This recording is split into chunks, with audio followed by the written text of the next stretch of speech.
yung process na pag-authenticate nila, nung panahon ba ni Rodrigo Duterte, meron bang nasampahan ng kaso o nahusgahan dahil sa pag-authenticate ng NBI?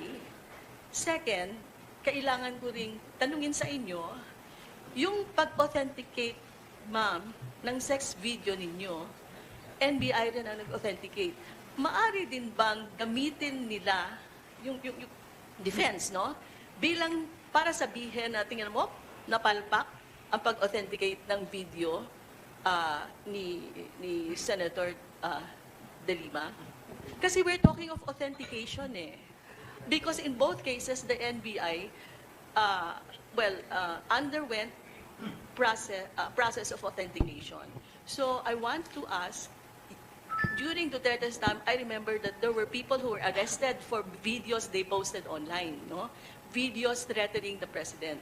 And because of that, they were arrested, and I think some were charged. And I don't know if somebody was ordered or jailed or convicted. But then, it's also the NBI that issued the process of authentication for the video that helped put you in jail. Wala po akong knowledge about yung mga sinasabi niyo pong authentication ng NBI, including yung tungkol po sa yung kabastusan na sinasabi nila. Ang alam ko po, that's a fake video. So, and then yung ano po ba, yung tungkol naman po sa war on drugs. And I'm also not familiar with any of those na merong authentication. So, Ma'am, not the war on drugs. okay. There were people who posted videos online threatening President Duterte during his time. I would not know which ones were authenticated, and probably we can ask NBI, and probably can ask NBI Director Matibag if he knows about certain videos being authenticated. Pero meron nga hong mga ganon, no? At meron mga inaresto. Meron inaresto. Di ho ba yung si Ronel Mas, lawyer si Chikong Chel.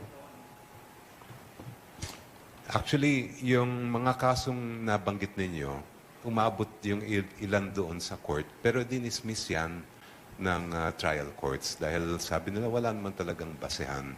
I do not know to what extent nagkaroon ng authentication ang NBI ng mga videos na yon. Ang alam ko lang noon ay basta't nung nakita sa social media, pinuntahan na agad.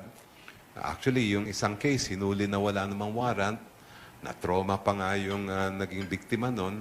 And then later, inabsuelto siya, dinismiss mismo ng court at hindi na umabot sa trial ang kaso. Yung issue ng authentication na tulad ng nabanggit at na-describe ni Agent Calilong last week, ay sa pagkaalam ko, walang ganun nangyari noong panahon ng dating Pangulo. I'm not aware of that kind of authentication being done during that time.